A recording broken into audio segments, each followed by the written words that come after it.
Hello everyone. My name is Edwin Kiro, your host, and welcome to Conversations with Kiro. It's another week, another episode.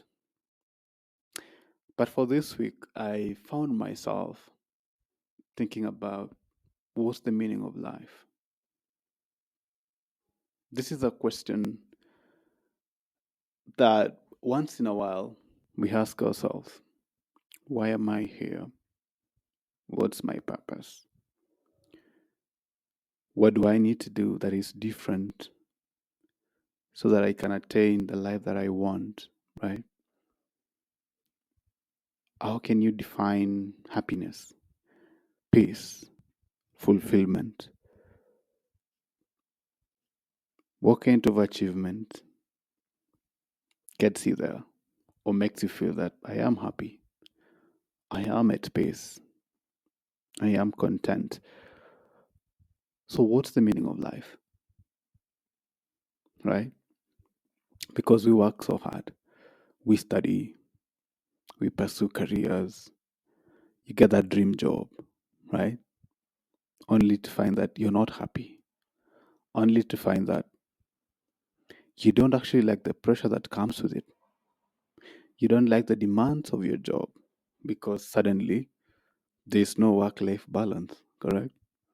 You find that you're married to your job and the other parts of your life, relationships, suffers, adventure, and any other things that creates a sort of like a balance in life. You don't have the time to go after them. You don't have the time to experience them or even to commit to them because you're married to your job and the demands of your job. For some, you find that okay, you get married. You don't find the fulfillment in that. You find that it's a lot to handle. You find that you cannot create space for other people. You don't want to be vulnerable. That crumbles down, I think.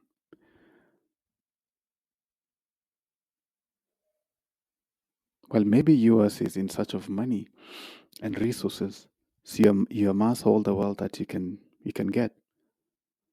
You get to be a billionaire or whatever, or a millionaire or whatever gives you the freedom financially. And then you find this is not enough. There is still a void inside. There is still a space. There is still some emptiness that needs to be filled, and not just temporarily, but indefinitely, right? Like in a way that has longevity, in a way that is sustainable. So, what is the meaning of life? Is it in our careers? Is it in our relationships? Is it in resources, wealth, money? Is it in positions? What is your meaning of life? How can you define the meaning of life? How can you define fulfillment in living? I think that's a question that seeks a lot of biblical or even philosophical kind of approach. But I think if we have to go to the root cause of sort of like discovering the meaning of life, I think it goes back to the family setting. At least that's for me, because that is where everything begins. And I think for most, if not all of us, it's unfortunate that maybe we grew up in a very scattered family setting with a weak moral foundation, weak philosophical foundation, weak, uh, you know, achievement sort of like compass or something, if you may call it. And you find that you're finally in this kind of chaotic bubble where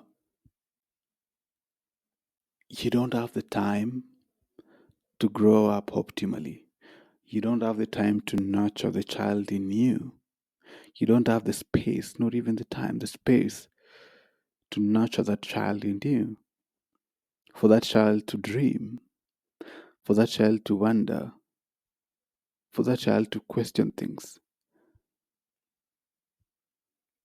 Because suddenly it's not habitable, right? And you can't run away either. So what remains is for you to transition into survival mode. Survival, but with the hope that if I make it out of this place, I'm going to make it better. I'm going to live life under my own terms. I'm going to be happy. I'm going to take care of me, love me more, make better choices, so that this kind of chaos will not come out of me when I create my own family. And you find that you're running away from all those kind of broken dreams, betrayal, chaos. If you can wrap it up, call it resentment and all the bitterness and all the pain. But even the better word would be trauma. And this sort of like creates a void and the need for fulfillment and the need for love and the need to be seen, to be heard. I think for me, if you grew up in such kind of settings, or you grew up this way, then you're scarred already.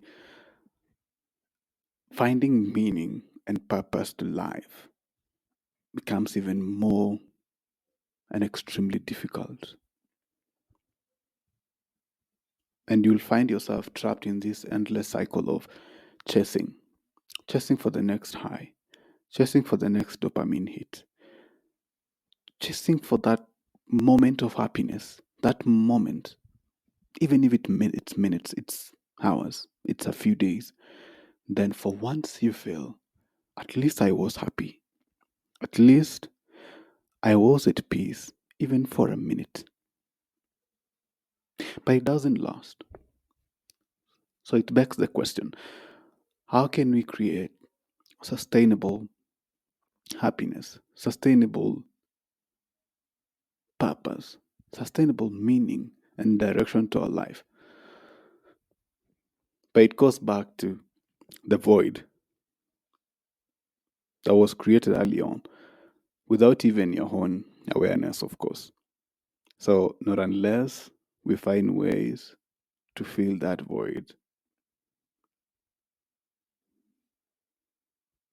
not unless we find ways to introspect, to look within, to look in the mirror, and for once, you see all the scars, you see all the wounds, and you see all the empty spaces, and you see the web of all the relationships that you think are really interconnected together and they are part of you, but they are empty spaces with no life and meaning in them. And you hold them so dearly, even when you know that they are so hollow, they're unreliable, and it transmits no energy at all, and it makes you deviate from what and who you're supposed to be. So unless you introspect, look exactly within, look at your wounds, look at the empty spaces, then you know exactly what you need to do. You know exactly the kind of wounds that you need to address, the kind of empty spaces that screams within you, that always chases that next high, that always chases the validation, the empty spaces that makes you insecure, the empty spaces that wages war within you, even in places and situations that you're not supposed to wage war. It sort of like takes over. It takes over your mind, it takes over your body, it takes over your soul and your heart. and you sabotage yourself at every single turn.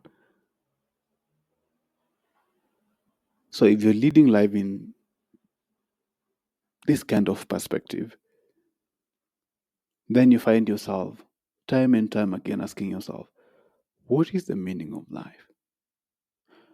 Why do I have to go through endless circles of pain, endless circles of struggle, endless circles of confusion, endless circles of making the wrong decisions? And if life is a series of the decisions we make, so if you make the wrong ones long enough, then you can imagine the kind of life you end up with. But you can still reverse engineer that by making just one right decision. You don't have to make so many, but begin with one right decision. And I would say that one right decision is healing.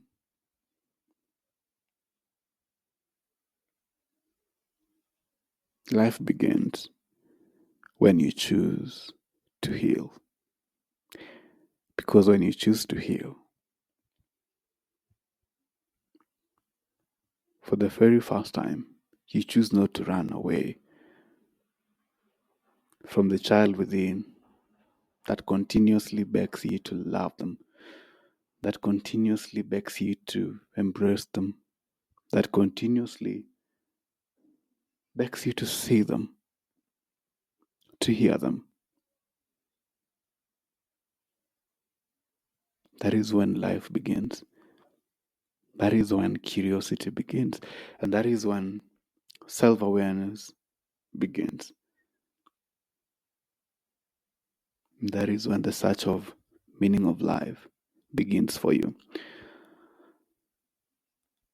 So, this is what I was thinking about this Friday. And I think it's a great way to sort of like bring this week to a close, even as we think about different sorts of pain and traumas that we carry within us, different betrayals, different, however you may call it. But we are all scarred in some way.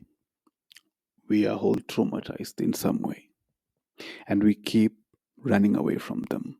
And we keep regarding all this kind of trauma and situations within us as demons, which we don't want to confront them because we are scared.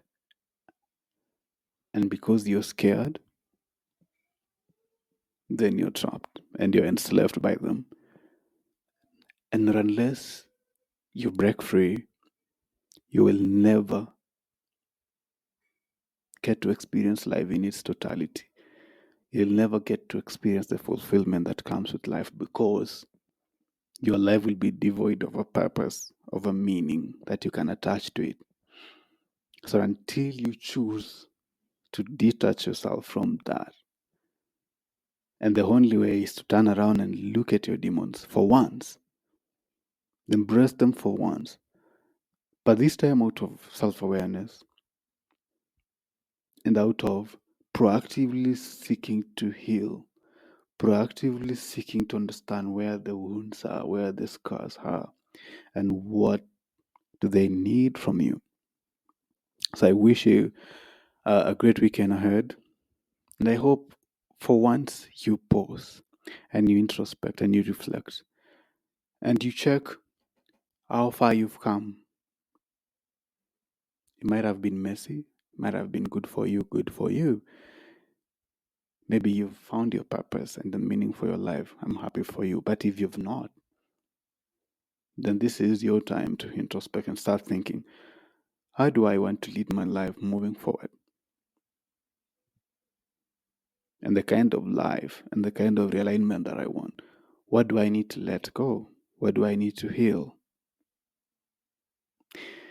My name is Edwin Kiro. Thank you so much for listening to this episode. It's always a great pleasure recording this for you.